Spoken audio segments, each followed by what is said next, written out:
안녕하세요. 얼마 있으면 환갑을 바라보는 50대 후반 평범한 주부입니다. 지금으로부터 3년 전 저는 하나뿐인 딸을 결혼시켰어요. 그리고 며칠 전 12시간의 진통 끝에 딸이 첫 아이를 출산했는데요. 예쁜 공주님을 낳아 양가에서 더없이 행복한 시간을 보내는 중입니다. 감사하게도 사돈께서는 제 딸아이는 물론이고 소녀딸을 그 누구보다 사랑해 주시는데 그 모습을 보고 있노라면 떠오르는 한 사람이 있습니다. 요즘 세상에 아들, 딸 차별한다고 하면 말이 많잖아요. 우선 저희 세대도 아들이건 딸이건 모두 똑같은 귀한 자식이라고 생각하니까요. 그런데 저희 시어머니는 그렇지 못한 사람이었어요. 때문에 오랜 시간 제 딸은 여자라는 이유로 할머니라는 사람에게 차별을 받았고 그에 따른 고질적인 상처가 있었는데요. 물론 아들, 손자를 낳지 못한 저도 오랜 시간 고통을 받아야 했죠. 그렇다 보니 이제 갓 태어난 외손녀가 저에게는 특별하기만 한데 그러면 그럴수록 자꾸 떠오르는 시어머니 생각에 이렇게 몇 자 적어봅니다. 저와 남편은 같은 직장에서 만나 결혼하게 됐어요. 남편은 평소에는 말이 없는 편인데 평소 책임감이 강하고 표현은 서툴지만 마음만은 진국인 그런 사람이라 제가 많이 좋아했어요. 결혼만 하면 아이 둘 셋 낳고 마냥 행복하기만 할 줄 알았는데 결혼 후에는 지독한 시집살이가 저를 기다리고 있더군요. 남편은 홀어머니를 둔 장남이었어요. 다행히 시어머니가 시아버지로부터 받은 유산이 많아 경제적으로는 여유가 많았죠. 가장 노력까지는 하지 않아도 됐는데 밑으로 남동생과 여동생이 있었죠. 여동생은 딸이라는 이유로 자기 어머니께 차별을 많이 받았다고 했어요. 먹는 것부터 입는 것, 교육까지 오빠들과 극명한 차이를 두어 여동생이 속상해 우는 일이 많았다고 하더군요. 없는 집도 아니고 있는 집에서 차별을 받으니 여동생의 상처가 아무래도 깊었을 것 같아요. 그래서 남편이 알게 모르게 여동생을 많이 챙겼다고 해요. 늘 남편이 첫째라고 싸고 돌던 어머니에 대한 반감으로 여동생은 도련님보다 남편을 더 싫어했다고 하더군요.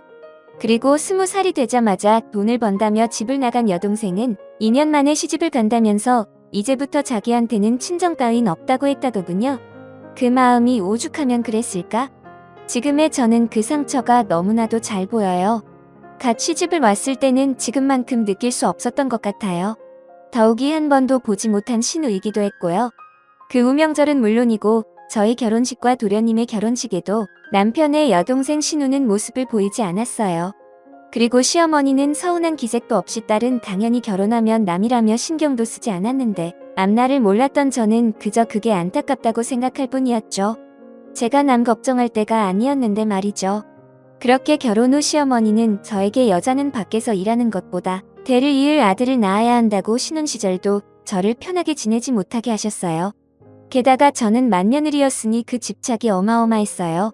시도 때도 없이 아이 타령을 하시는데 그 스트레스와 강박 때문인지 아이는 좀처럼 생기지 않았어요. 그러면 그럴수록 조바심이 났던 시어머니는 제가 불임인 게 아니냐며 저를 산부인과와 용안한의원에 끌고 다니셨죠. 드디어 결혼 6년 만에 지금의 딸을 임신하게 되었어요. 저희 임신 사실에 시어머니는 틀림없이 아들이라며 몇 날 며칠을 비싼 보양식을 해주시며 좋아하셨어요. 저는 임신 초기부터 아이가 아들이 아니면 어떡하나 걱정스러운 마음에 마음 편히 퇴교도 하지 못했어요. 밤이면 딸을 낳아 시어머니에게 호되게 당하는 그런 꿈을 꾸기도 했는데 그래서인지 임신 기간 동안 해열도 여러 번 하고 배도 자주 뭉쳐 고생을 많이 했었죠. 그러다 여느 때처럼 진료를 보는 중 뱃속의 아이가 딸이라는 걸 알게 되었어요. 하늘이 무너지는 것 같고 눈앞에 화가 잔뜩 난 시어머니, 얼굴이 아른거리는데 지금 생각해도 딸에게 미안하지만 그때는 아이를 낳아도 앞이 캄캄하기만 하겠다는 생각밖에 없었네요. 당신 아까부터 얼굴이 왜 그래? 설마 의사 선생님이 딸이라고 해서 그런 거야? 성별이 뭐가 중요해? 우리 아이가 건강하다는 게 중요하지? 모르는 소리 하지 마. 당신도 당신 어머니 알잖아. 분명 손녀인 거 알면 난리 날 텐데 나 벌써부터 무섭단 말이야. 아, 우리 엄마도 참. 그래도 너무 걱정하지 마. 뱃속의 애한테 안 좋아. 내가 어떻게든 자기랑 우리에게 상처받지 않게 지킬 거니까 나만 믿어. 남편은 걱정 가득한 얼굴로 그런 약속을 했어요. 하지만 저도 남편도 그 약속이 잘 지켜지긴 어렵다는 걸 이미 알고 있었죠. 그래서 솔직히 할 수 있다면 남편도 신우처럼 아이의 시댁과 연을 끊고 살았으면 좋겠다고 생각했는데요. 그저 생각만 있었을 뿐 맏며느리인 제가 그런 내색을 할 순 없었어요. 그렇게 시간이 흘러 진통이 시작됐고 시어머니는 제가 20시간의 상고 끝에 큰 고비까지 넘어가며 딸 아이를 낳자 예상대로 어떻게 딸을 낳을 수 있냐며 화를 내셨어요. 그곳에는 딸의 출산을 걱정해 달려온 저의 친정 부모님도 계셨는데 말이죠. 게다가 아이를 낳는 과정에서 저는 장시간 출혈이 있었고 상황이 좋지 않아 출산 직후 대학병원에 옮겨져 응급수술까지 받아야 했는데 시어머니는 걱정은커녕 아들도 못 낳은 주제에 무슨 유난이냐며 혀를 차셨다고 하더군요. 그러면서 걱정 가득한 친정 부모님에게 둘째 준비해야 하는데 자궁이 부실해서 큰일이라며 헛소리를 하셨다는데 그때 저희 엄마가 이성을 잃고 한 소리를 하자 어머 딸은 엄마를 닮는다고 하던데 지금 보니 안 사둔 성출머리가 영 못쓰겠네요. 나는 이만 내 집에 갈랍니다.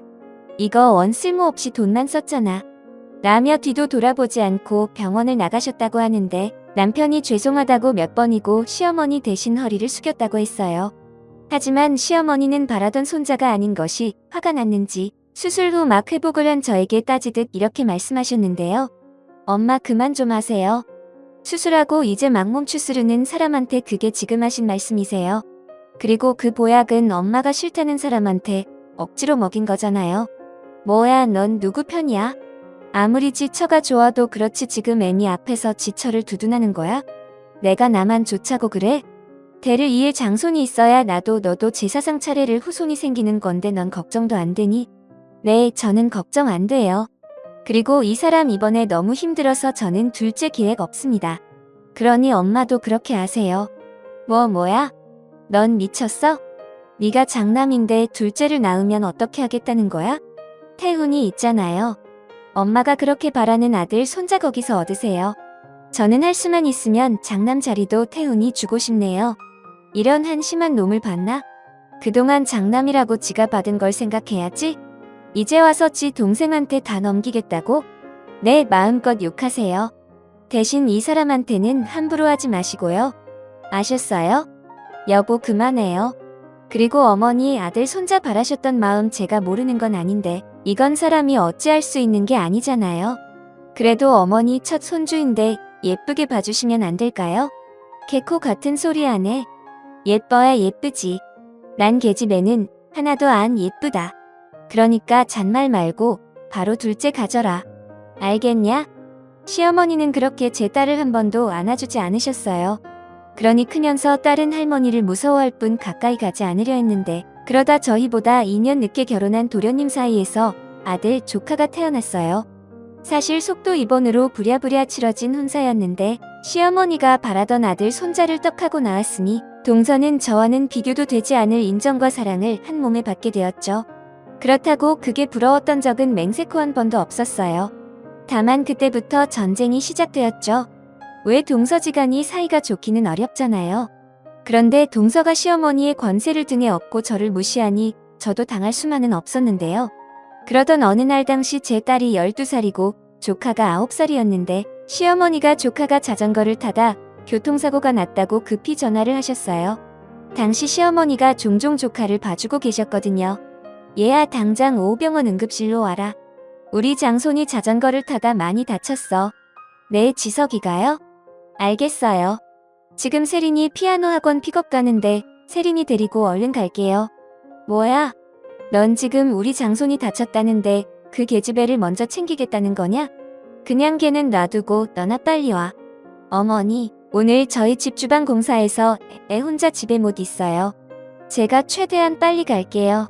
동서한테는 연락하셨죠? 미쳤니? 내가 보기로 했는데 다쳤다고 하면 걔가 날 어떻게 생각하겠냐? 우리 장손 다친 건 너 때문이라고 하자. 내가 급한 볼일 때문에 너한테 맡겼다가 내가 정신이 없어서 그렇게 된 걸로 하자고. 어머니, 그건 아니죠. 그래서 지금 저더러 빨리 오라고 한 거예요? 그럼 저 안 갈래요. 가뜩이나 동서랑 사이도 별론데 어머님이 그렇게 하시면 저 동서 못 봐요. 뭐야? 어려운 부탁도 아닌데 그깟 것도 하나 못 들어줘. 알겠다. 아무튼 여기 정신 하나도 없으니까 얼른 와. 세린이 그 계집애 달고 오지 말고. 시어머니는 다급하다면서도 끝까지 제 딸은 데리고 오지 말라고 신신당부를 하셨어요. 그렇다고 제가 엄마인데 그럴 수 있나요? 그래서 남편에게 전화를 했죠. 그랬더니 남편이 자기가 병원으로 가겠다며 저는 오지 말라고 하더군요. 하지만 제가 가지 않으면 무슨 불효령이 떨어질지 모르니 딸을 데리고 간다고 했어요. 갔더니 아니 넌 밖에서 일하는 내 남편까지 부른 게냐? 하여간 내 아들 휘두르는 데는 선수야.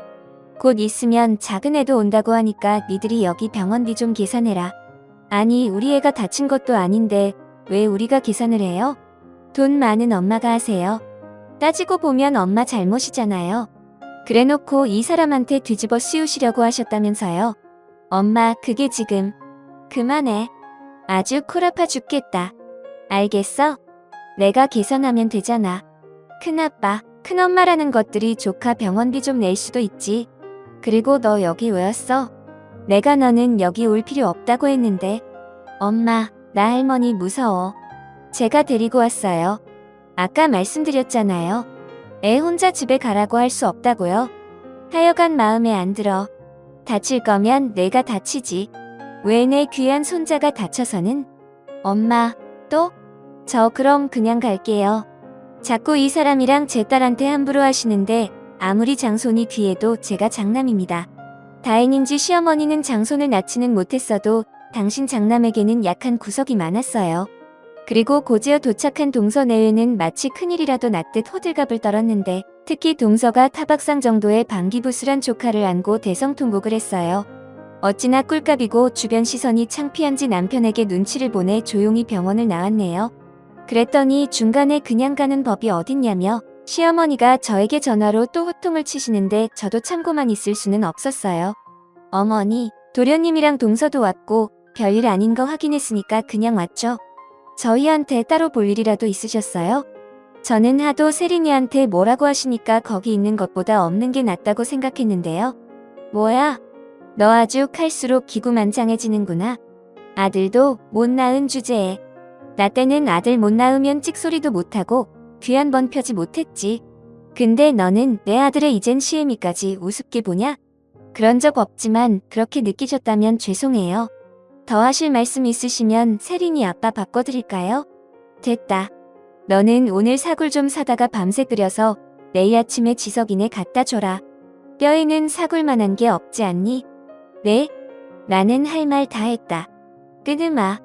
시어머니는 제가 뭐라고 할 것 같으니 냉큼 전화를 끊었어요. 그리고 황당한 저는 다시 전화를 걸까 고민하다 동서한테 말하는 게 나을 것 같아 동서에게 전화를 걸었는데요. 동서, 조금 전에 어머니한테 전화가 왔는데 혹시 지금도 같이 있어? 아니요. 왜요?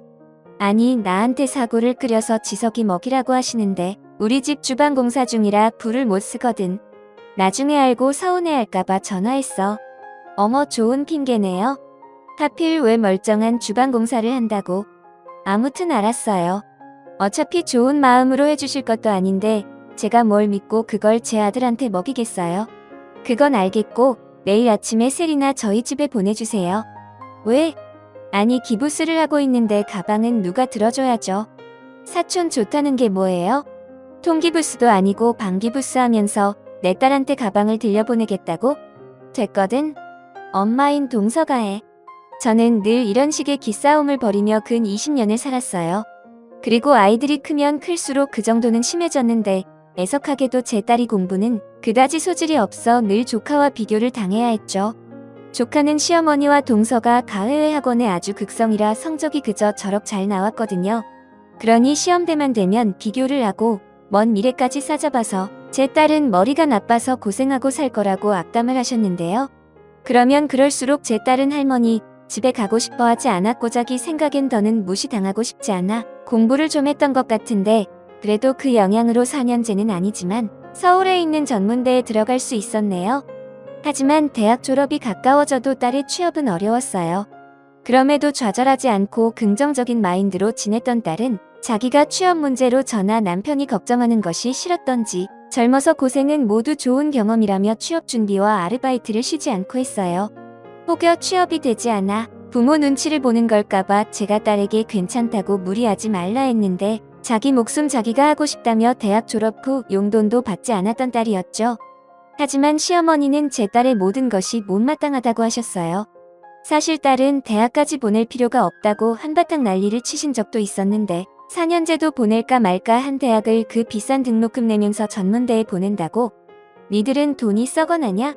그럴 돈 있으면 우리 장손 학비에 보태라. 계집애는 그냥 한 살이라도 젊을 때 빨리 시집이나 보내. 어차피 내세울 것도 없으니 따지고 말 것도 없잖아. 사지육신 멀쩡한 남자면 되지. 라며 저희 부부의 속을 뒤집어 놓으신 적도 있었어요. 그러다 스카이는 아니더라도 서울 4년제를 낳은 조카가 대기업은 아니어도 나름 큰 회사에 입사했다는 소식을 전해 듣게 되었어요. 동서가 축하 기념으로 밥이나 함께 먹자며 저희 가족을 초대했어요. 분명 가서 좋은 소리 들을 게 없을 것 같아 마땅한 핑계를 생각해 참석하지 않으려 했는데 저희 딸이 자기 때문에 제가 눈치를 본다고 생각했는지 자기는 괜찮다며 웬일로 자기가 먼저 작은 아빠 집에 가자고 하더군요. 솔직히 불안했지만 남편이 그랬어요. 나중에 두고 몇 번이고 안 좋은 소리 듣느니 가서 밥이나 먹고 축하 선물이나 주고 우리는 얼른 오자고요. 그래서 저 나름대로 책 잡히고 싶지 않은 마음에 평소 사지도 않는 명품 매장에서 조카 넥타이를 샀어요. 그렇게 초대받은 약속 날이 다가왔고 저희 가족 모두가 참석했는데요. 시어머니가 언제 오셨는지 미리부터 오셔서 동서와 함께 음식을 하고 계셨어요. 저희 시어머니가 손수 음식을 하는 경우는 매우 드문 일이라 제가 좀 놀랐는데 저희 딸이 먼저 조카에게 입사 선물이라며 자기가 산 벨트를 전해주더라고요. 그런데 그 모습을 보고 시어머니가 기겁을 하며 딸이 들고 있는 쇼핑백을 가로챘어요. 아이고 취직도 못한 처지에 누나라고 싸구려 뭐 하나 사왔나 보네. 얘 우리 장소는 싸구려 안 해. 이거 너나 가져라. 할머니 이거 그렇게 아주 막 싸구려는 아니에요. 제가 아르바이트해서 번 돈으로 산 건데. 됐어 어디 부정타게 기집애가 나서. 됐고 이따 주려고 했는데. 자 할미 선물 받아라. 그렇게 말한 시어머니는 식탁 의자에 놓여있는 당신 가방에서 차키를 하나 꺼내 조카에게 건넸고 차키에 박힌 문양을 보니 외제차라는 걸 안 저는 놀라서 입을 다물지 못했는데 그 모습을 보고 동서가 웃으며 한마디 하더군요. 어머 어머니 어쩜 이렇게 선물도 센스가 넘치세요. 안 그래도 회사 들어가면 야근할 것도 걱정이고 차를 한 대 사줘야 하나 고민하고 있었는데 우와 할머니 짱 볼보네. 요즘 이 차 사려면 한참 기다려야 한다고 하던데 이 할미가 누구냐? 다 알아서 척척 준비했지. 우리 귀한 장소는 다치지 말고 안전하게 타. 그리고 외제차를 타야 남들이 무시를 하지 않는 거야. 괜히 사람들이 겉보기에 신경을 쓰겠어. 우리 장소는 무조건 입는 거 먹는 거 타는 거 다 좋은 것만 해라. 이 할미가 다 해줄게. 나중에 우리 장소 장가 갈 땐 이 할미가 아파트도 한 채 마련해 주마. 할미가 제대로 돈 굴릴 방법을 알았거든. 어머니 저 너무 감동이에요. 지석이 너 빨리 감사하다고 절이라도 해. 세리나 그러게 너도 빨리 취직하면 좀 좋니? 괜히 우리 지석이가 먼저 취직을 해서 작은 엄마가 미안하네. 아니에요. 저도 전공 살려서 준비 잘하고 있어요. 미안할 것도 셌다. 그리고 저 머리 나쁜 계집애가 들어가 봤자 어디 구멍가게 정도겠지. 설마 너도 취직했다고 내가 뭘 사줄 거라고 기대했다면 꿈 깨라. 그리고 청아니다 싶으면 네 고모처럼 그냥 아무 남자한테 시집이나 가. 하기사 저거 생긴 것도 딱지 엄마 닮아서 시집이나 갈 수 있을까 모르겠다. 저는 더는 참을 수 없었어요. 그동안도 남편 얼굴 봐서 겨우겨우 참았는데 더는 제 자식 가슴에 못 박는 일을 참을 수 없었죠. 그래서 저도 그동안 참았던 걸 다 쏟아냈는데 역시 사람은 할 말은 하고 살아야 한다는 깊은 깨달음을 얻었네요. 속이 어찌나 시원한지 다시는 참고 싶지 않았어요. 어머니, 진짜 해도 너무하시네요. 저도 세린이 엄마예요. 저한테 막말하시는 건 참아도 제 새끼 욕하는 건 저도 못 참겠네요. 어머 깜짝이야. 어디 시어머니 앞에서 목소리를 높여 아들도 못 낳는 주제에. 그리고 내가 못 참으면 어쩔 건데? 뭐 나랑 연이라도 끊게. 네, 어머니 말씀대로 저나 저희 딸은 이제 어머님이랑 상관없는 사람으로 살겠습니다. 어머니는 장소만 있으면 되시잖아요. 저도 엄마인데 이걸 도대체 언제까지 참아야 해요? 어머니 돌아가실 때까지 참으면 되나요? 뭐야? 너 지금 나 빨리 죽으라고 제사 지내냐? 저희 세린이가 뭘 그렇게 잘못했는데요? 손자가 아니라 손녀로 태어난 게 그게 그렇게 죽을 죄를 지은 건가요? 도대체 언제까지의 가슴에 상처 주실 건데요? 상처 같은 소리 안 해? 어디서 시애미한테 눈을 동그랗게 뜨고 따져들어? 내가 그러니까 내가 내 딸이 더 보기 싫은 거야? 진우만 며느리고 염치가 있으면 어떡하든 둘째로 아들을 낳을 생각을 했어야지. 무슨 잘못이냐고? 그걸 여태 몰라서 묻는 거야? 어머니, 저 세린이 낳고 거의 죽다 살아났어요.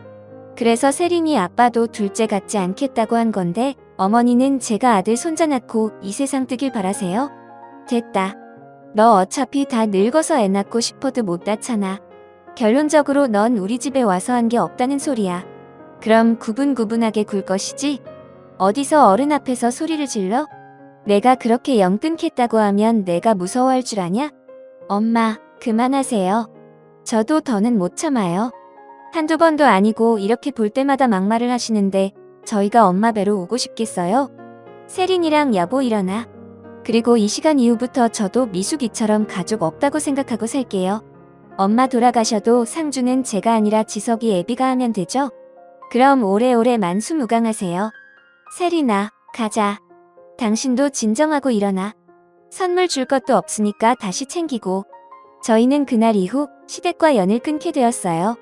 시어머니는 둘째 아들과 장손이 있다며 눈 하나 깜짝하지 않았는데 집에 돌아오는 길 차 안에서 룸미러로 딸을 보니 딸이 우리 부부 몰래 눈물을 흘리고 있더군요. 정말 억장이 무너지는 것 같았어요. 태어나 단 한 번도 할머니의 정을 느끼지 못한 아이인데 그게 뭐라고 저렇게 우나? 제 속이 너무 아팠죠. 그날 저녁 남편은 더는 미련도 없다며 저에게 시어머니나 다른 가족들이 찾을 수 없는 다른 동네로 이사를 가자고 했고 저는 좋다고 했어요. 그렇게 10년 넘게 산 집을 부동산에 내놓았고 이사 갈 곳을 알아보는데 평소 친구들 만나는 것을 빼면 늦거나 외출도 잘하지 않는 딸이 무슨 일인지 매일 같이 옷차림에 신경을 쓰고 집에 오는 시간도 늦어져 조금씩 제 신경이 쓰이기 시작했어요. 그래서 조심스럽게 만나는 친구가 있냐고 딸에게 물었는데 딸은 사실 만난 지 1년이 넘은 남자친구가 있다며 결혼까지 생각하고 있다고 하더군요. 겉으로는 그럴 수 있다고 말했지만 속으로는 사실 엄청 놀랐어요. 어릴 때 친하게 지내는 남자친구들은 종종 봤지만 결혼까지 생각하고 만나는 사람이 있다니 놀라지 않을 수 없었죠. 부만의 자식이라고 딸이 성인이 되었지만 저에겐 어린 자식일 뿐이었거든요. 하지만 그렇다고 안 된다고 할 수 없기에 1년이나 만났으니까 그럼 집에 한번 데리고 오라고 해서 남편과 함께 자리를 마련했는데 걱정했던 것보다 인성이 참 바르고 조금 무뚝뚝한 제 딸에 비해 싹싹한 구석이 많은 딸의 남자친구가 저와 남편은 무척 마음에 들었어요. 제가 길에서 뺑소니를 당했거든요. 근데 세린이가 차에 치인 저를 보고 차 번호도 사진으로 찍어놓고 저를 119에 신고해서 병원에 갈 수 있게 해줬어요. 사진에 찍힌 차 번호로 범인도 잡았고요. 어머 세상에 부모님이 많이 놀라셨겠네. 네, 제가 어머니가 일찍 돌아가셔서 안 계시거든요. 할머니랑 아버지가 많이 놀라셨어요. 그래서 세린이한테 사례를 하려고 했는데 세린이가 해야 할 일을 한 거라며 어떤 사례도 받지 않겠다고 하더라고요. 요즘 세상에 그런 사람이 어딨냐고 저희 아버지가 세린이 엄청 팬이에요. 뭐야 그럼 세린이 너 벌써 어른들께 인사한 거야? 아빠 그게 그 사고 이후로 내가 일하는 곳에 자주 오셨어. 너무 고마워서 사례를 꼭 하고 싶다고 찾아오신 건데 내가 안 받는다고 하니까 자주 오셨어. 그리고 이 사람도 자꾸 보다 보니까 좋아졌고 할머님도 집에 여자가 없어서 나를 많이 예뻐해 주셔. 친손녀처럼 잘해 주시거든. 저는 왜 그때 저희 시어머니 얼굴이 떠올랐는지 모르겠어요. 그리고 아마도 같은 연배의 어른일 텐데 딸이 그런 어르신께 이쁨을 받는다고 하니 딸이 왜 결혼까지 생각하며 연애를 하는지 이해가 가더군요. 그래서 저희 부부는 조금 이른 나이지만 흔쾌히 두 사람의 결혼을 허락했어요. 다만 취업이 되지 않아 시집을 가는 것처럼 보이는 건 제가 너무 싫어. 딸에게 아이를 낳기 전까지는 일을 했으면 좋겠다고 했는데 딸이 먼저 반가운 소식을 알려주더군요. 그게 있잖아 이 사람이 추천해서 면접을 본 회사가 있거든. 근데 그 회사에서 연락이 왔네? 다음 달 1일부터 출근하라고 하는데 그때가 신입사원 입사식이래. 어머 세상에나 너무 잘됐다 축하해 우리 딸 그래. 네가 그렇게 바라던 취업이었으니까 열심히 해. 저희는 그렇게 기쁜 마음으로 참견의 날짜를 잡았어요. 그리고 긴장된 가운데 예비 사돈을 만나게 되었는데요. 이야기를 나눠보니 성품도 좋으시고 무엇보다 저희 딸을 많이 예뻐해 주신다는 걸 느낄 수 있었어요. 그런데 저기 이 자리에선 말씀을 드려야 할 것 같은데요. 사실은 제가 작은 회사를 운영하고 있습니다. 저희 아들이 거기 부사장으로 거의 모든 운영을 도맡아 하고 있는데 우리 예비 며느리가 취업 걱정을 하고 있다고 해서 제가 인사과에 말해서 먼저 검증을 했어요. 저희 회사 관련 자격증도 많고 무엇보다 성실하다는 걸 제가 잘하니까 합격을 시켰는데 이건 우리 예비 며느리도 모르는 내용이라 아버님 그게 지금 무슨 말씀이신지 그럼 다음 달 1일부터 출근할 회사가 아버님 회사인 거예요? 미안하다 세린아 내가 명우한테 말하지 말라고 했어. 기분 나빴다면 사과할게. 간혹 엄한 거에 눈이 멀어서 접근하는 것들이 있거든. 우리는 귀한 식구를 얻고 싶은 거라 사돈께도 죄송합니다. 아, 네. 솔직히 지금 생각하면 그때는 예상치 못한 말에 어린아가 있던 것 같아요. 결국은 딸의 취업이 낙하산이라는 것 같아 그 부분도 썩 유쾌하진 않았는데 바깥 사돈께서 이런 저희 마음을 아셨는지 다시 한번 이런 말을 하더군요. 오해하지 마세요. 세린이가 정식으로 취업 신청을 했다면 저희 회사 인사팀에서 분명 세린이를 뽑았을 겁니다. 세린이가 너무 자기 스스로를 과소평가한 거죠. 이렇게라도 저희 회사는 좋은 인재를 얻었으니 저희야말로 다행스러운 일입니다. 저나 제 아들이나 회사 경영을 하고 있지만 사원 뽑는 일은 인사과 정담이라 저희가 휘기름도 못 넣어요. 요즘 세상에 난리 난다고요? 그리 말씀해 주시니 마음이 놓입니다. 감사합니다. 그런데 집안이 너무 차이가 나는 것 같아서 괜찮을까 우려가 되는데요. 저희야말로 부족한 게 많은 사람입니다. 돈이 좀 있다고 좋은 집안은 아니지 않습니까? 저희는 세린이만 저희 집에 시집 보내주신다면 그 어떤 것도 바라지 않습니다. 최고로 비싸고 훌륭한 따님을 주시는데 제가 비싼 값을 드리는 게 맞죠. 근데 아들 결혼의 금액을 따지고 싶은 마음이 없어서 이렇게라도 제 마음을 표현하고 싶습니다. 제 마음이 두 분께 전달이 되었을까요? 엄마, 아빠, 저 정말 명호 씨랑 결혼하고 싶어요. 아버님도 할머님도 너무 좋으신 분이라 함께 살고 싶고요. 세린아, 그럼 결혼하면 분가하지 않겠다는 거야? 두 분은 그러지 말라고 하는데 엄마도 알잖아. 나 사랑 많이 받고 싶어. 할머니가 너무 예뻐해 주시니까 당분간은 살림도 배울 겸 같이 살고 싶어. 그래도 그게 쉬운 게 아닌데. 안사동께서 무엇을 걱정하시는지 합니다. 그런데 늙은이가 살아봤자 얼마나 더 살까요? 제 소원 들어주신다고 생각하고 세린이 뜻에 따라주셨으면 좋겠습니다. 제 평생 소녀 딸 하나 갖는 게 소원이었거든요. 저는 요즘 명우보다 세린이 보는 악으로 삽니다. 그렇게 말씀해 주시니 제가 너무 감사드리죠. 부디 오래오래 사세요. 제 딸의 할머님이랑 함께하는 시간이 길었으면 좋겠네요. 참으로 훈훈하고 좋은 자리였어요. 딸이 시집 간다고 하면 서운해야 하는데 너무 좋은 집에 시집을 가니 부모 마음이 너무 좋더라고요. 그렇게 6개월 후 결혼식을 하기로 날짜를 잡았어요. 그리고 그 사이 딸은 시댁회사긴 하지만 첫 직장에 다닐 준비를 했는데 그렇게 다음 달 1일이 되었고 회사에선 오전에 간단한 입사식이 있다며 바깥 사돈께서 회사로 저희 부부를 초대해 주셨어요. 저희끼리 점심이라도 하시자면서요. 그래서 저도 나름 신경을 쓰고 딸의 회사이자 사돈의 회사로 남편과 함께 도착을 했는데 생각보다 큰 건물을 보고 저도 남편도 놀랐었죠. 그리고 세상에 그런 우연이 또 있다고 거기서 시어머니와 동서를 보고 말았는데요. 회사 입구에서 외부인은 출입이 안 된다며 제지를 받고 있었는데 아무래도 조카가 취직했다는 나름 큰 회사가 사돈의 회사인 것 같았죠. 그리고 시어머니와 동서는 저희 부부를 보고 당황하는 것 같더니 곧 미소를 지으며 이렇게 말했어요. 아니 니들이 여길 왜 왔어? 설마 우리 장손이 여기 취직한 거 알고 왔냐? 어머 형님 정말이에요? 설마 제 아들 보려고 그렇게 꾸미고 오신 거고요? 근데 어째요 엄마인 나도 여기 안으로 들어갈 수 없다고 하네요. 회사가 크니까 이런 게 불편해요. 그래? 동서야말로 웃긴다. 여기가 학교 입학식도 아니고 아들이 입사한다고 여기까지 온 거야? 쟤뭘 아니? 그러는 너는 네 자식도 여기 취직 못 시키는 주제에 여기 왜 왔는데? 아니 이봐요 나는 여기에 우리 장손이 떡하고 붙어서 할미가 축하하러 온 건데 제지를 하려면 저런 잡상인이나 막아요. 세상에 할미가 손자 입사하는 것도 못 보게 합니까? 어르신 여기에 이렇게 가족들 오고 그러지 않아요. 이렇게 계속 억지 부리시면 경찰에 신고할 수밖에 없다니까요. 그리고 두 분은 어떻게 오신 거죠? 혹시 이분들처럼 입사식 보러 오신 건가요? 아니요, 저희는요, 제가 황급히 이야기를 하려 했어요. 그러자 언제 왔는지 제 딸이 1층 세미나실에서 나오고 있었고 아무래도 예비 사위한테 저희 안내를 부탁받은 것 같아 보였는데 정장을 입고 있는 제 딸을 본 시어머니와 동서가 눈이 뒤집혀 제 딸에게 쏘아붙였어요. 아니, 네가 여기 왜 있어? 재수없게 설마 넌 이 동생 빼고로 뭘 어째보려는 거야? 이봐요, 우리 말고 쟤를 잡아요. 쟤야말로 여기 직원도 아닌데 저렇게 버젓이 안에 들어가 있잖아요. 그럴 리가 없습니다. 저희가 다 확인하고 안으로 들어가게 하니까요. 아니 답답하네. 제가 저희 조카인데 전문대 출신에 취업도 되지 않아서 놀고 있거든요. 그런 애가 무슨 수로 이렇게 큰 회사를 들어오나요? 상식적으로 이해가 가세요? 동서 말 다 했어? 왜 작은 애가 없는 말한 것도 아닌데 세린이 너 여기 와서 빨리 네 입으로 무단으로 안에 들어간 거라고 불어. 할머니야말로 수대받지 않으셨으면서 여기 왜 오셨어요? 그리고 저기 두 분은 사장님이 정식 초대로 오신 분입니다. 오늘 손님 오신다고 전달받으셨다는데 확인 가능할까요?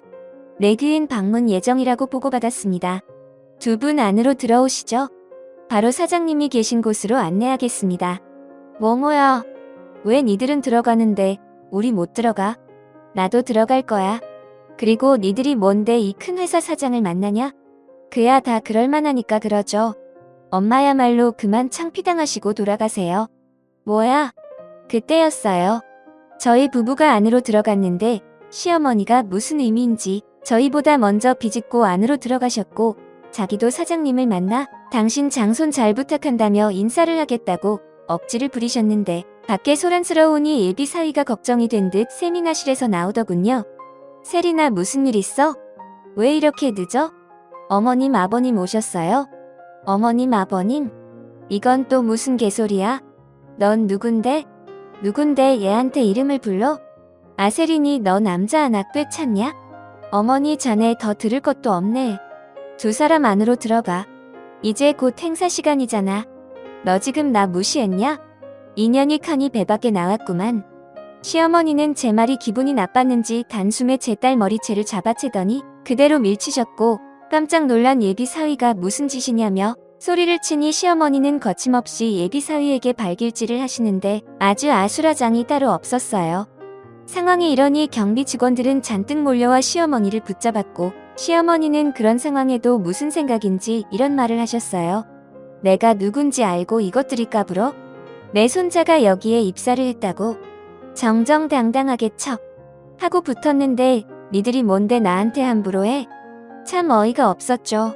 이쯤 되면 무슨 상황인지 살필만도 한데 시어머니는 정말 아나무인답게 당신 하고 싶은 대로 다 하셨어요. 그리고 더 기분이 나빴던 건 팔짱을 끼고 휘죽거리며 이 상황을 그냥 보고만 있는 동서였는데 그때 문제의 장본인인 조카가 시어머니의 목소리를 듣고 헐레벌떡 뛰어나오다군요. 할머니 무슨 일이세요? 여긴 왜 오셨고요? 엄마도 큰엄마 큰아빠도 오셨네요. 우리는 너 때문에 온 거 아니니까 신경 쓰지 마. 남편이 조카에게 말했어요. 그러자 동서가 어이없다는 듯 헛웃음을 쳤는데 조카가 제 딸을 부축하고 있는 예비 사위를 보더니 이내 얼굴이 사색이 되었어요. 나중에 딸에게 들으니 입사식 때 경영진과 임원진 사진과 인사말이 적힌 영상이 띄워져 있었다고 하더라고요. 부사장님, 근데 어떻게 얘랑? 그쪽이 설마 여기 할머니 장손입니까? 나는 세린이 예비 남편이고 저기 어머님 아버님 예비 사위인데 이게 지금 무슨 일입니까? 누가 애도 아니고 입사식에 가족을 부르나요? 제정신입니까? 뭐라고요, 부사장님? 그제야 동서는 사태 파악이 됐는지 경악을 금치 못했어요. 그리고 놀란 건 시어머니도 마찬가지였는데 그때 아무리 기다려도 저희 부부가 오지 않자 손수 내려온 사돈까지 아주 가족 대모임이 되었어요. 아니 여기 왜 이렇게 소란스러운 거야? 너는 왜 여기 있고 안에 들어가 봐야 하는 거 아니야? 아버지 상황이 좀... 아니 야가 너 얼굴이 왜 그래? 누가 감히 내 며느리한테 손을 댔어? 저기 자네는 누군데 여기 있나? 우리 회사의 신입이야? 저기 오해가 좀 있었는데요. 제가 이 아이 할미입니다. 그러니까 여기 세린이 할미이기도 하고요. 듣자 하니 제 손녀가 여기 아드님이랑 결혼을 한다는 것 같은데 착오가 좀 있었어요. 싫습니다. 하지만 저도 세린이 할머니니까 오늘 입사식은 보고 가면 안 될까요? 저 아이가 저희 집의 귀한 장손이라서요. 어르신 세린이도 저 애한테는 하나밖에 없는 귀한 며느리고 저희 회사 인재입니다. 이런 행동을 해놓고 실수라고요? 지금 하신 행동 결코 손자분에게 도움이 되지 않을 텐데 자네 이름이 뭔가? 계속 이렇게 회사에 눈을 끼친다면 자네 입사는 취소했으면 하는데 네. 죄송합니다. 다시는 이런 일이 없도록 할게요. 할머니, 엄마 빨리 죄송하다고 빌어. 이게 뭐야? 내가 언제 여기까지 오라고 했어? 정말 내 인생에 도움이 안 돼. 엄마. 아들 그렇게 말하면 엄마가 너무 서운하지. 엄마는 여기 가만히 있었어. 할머니가 당신 멋대로 저지른 거야. 너 지금 나한테 뒤집어 씌우냐? 저기, 아버지 여기는 제가 수습하겠습니다. 어머님, 아버님 기다리시는데 올라가시죠. 그리고 30분만 늦게 내려와 주세요. 아무래도 행사 시작이 좀 늦어져서요. 알았다. 여기 수습 잘하고. 저기 신입은 내가 알아서 해라. 세리나 정말 괜찮니? 병원 안 가도 되겠어? 괜찮습니다. 그리고 여기는 회사니까 제가 알아서 하겠습니다. 그래 저희는 이만 올라갈까요? 오늘 많이 놀라셨죠? 제가 괜히 여기까지 오시라고 해서 제가 향이 좋은 차를 준비했는데 가서 안정을 취하시죠. 아닙니다. 저야말로 초대해 주셨는데 면목이 없네요. 아니 그냥 가면 어떻게 큰 애야. 나도 같이 가자. 어르신은 저와 얘기 좀 하시죠. 그리고 죄송한데 여기 경찰 좀 불러주시겠어요? 세리나 이 사람들이 전에 얘기한 그 가족들 맞지? 근데 어쩌려고? 어쩌긴 소란을 일으켰으니 책임지게 해야지. 그리고 그쪽도 같이 가야죠. 내가 미리 알았다면 여기까지 오게 하지 않았을 텐데. 저기 부서장님 저는 정식으로 입사한 신입입니다. 세린이랑 결혼하시는 건 알겠지만 오히려 세린이 입사가 더 부정적인 거 아닌가요? 제가 문제 삼을 수도 있는데요. 그래요 할 수 있으면 해요. 여기 장세린 씨는 인사과에 제대로 심사해서 입사시킨 직원이라 아무 상관 없거든요. 오히려 입사 첫날부터 이런 문제를 만들었으니 저야말로 인사과에 제고해야겠네요. 그리고 저희 회사 법무팀에 말해서 꼭 책임 묻도록 하겠습니다. 나중에 들었는데 결국 시어머니와 동서 조카는 경찰 서행을 피하지 못했다고 하더군요. 그리고 끝내 조카는 입사 일주일 만에 입사가 취소되었어요. 조사를 해보니 면접 때 지인 찬스를 쓴 게 들통이 났다고 하더라고요. 그런데도 삐뚤어진 조카는 이 모든 일이 저희 딸 때문에 일어난 일이라며 집을 나갔는데 그날 이후 시어머니와 동서, 부려님까지 이사 준비로 바쁜 저희 집에 찾아와 사돈이자 사장님에게 조카를 다시 회사에 다닐 수 있게 해달라며 무릎까지 꿇고 사정했어요. 하지만 그건 저희가 할 수 있는 일이 아니었는데 그때 시어머니가 눈물까지 흘리며 전혀 예상하지 못한 말을 하기 시작하더군요. 어머니 몇 번을 말씀드려요. 저희도 안타깝지만 그건 저희가 할 수 있는 일이 아니에요. 작은 구멍가게도 아닌데 저희가 이래라 저래라 할 수 없죠. 엄마 그건 이 사람 말이 맞아요. 어쩌다 일을 그 지경으로 만들었는지 모르지만 제가 일전에 말했듯 저희는 그냥 남처럼 지냈으면 합니다. 보시다시피 저희 곧 이사도 가요지석이 일은 유감이지만 저희랑 무관한 일이니 알아서 수습 잘하세요. 아주부님 정말 너무하세요. 어머님이 그럴 수 있지만 저희가 세린이한테 그리고 아주버님 댁에 잘못한 건 없잖아요. 막말로 다 된 취업을 취소한다는 게 말이나 되나요? 저희 정말 억울해요. 저희 지석이 조카잖아요. 조카 좀 살려주세요. 저희 정말 길거리에 낳은 게 생겼다니까요. 형님 제가 그동안 형님한테 잘못한 거 다 빚이라고 생각하고 앞으로 잘할게요. 저 그냥 시녀라고 생각하고 막 부려먹으세요.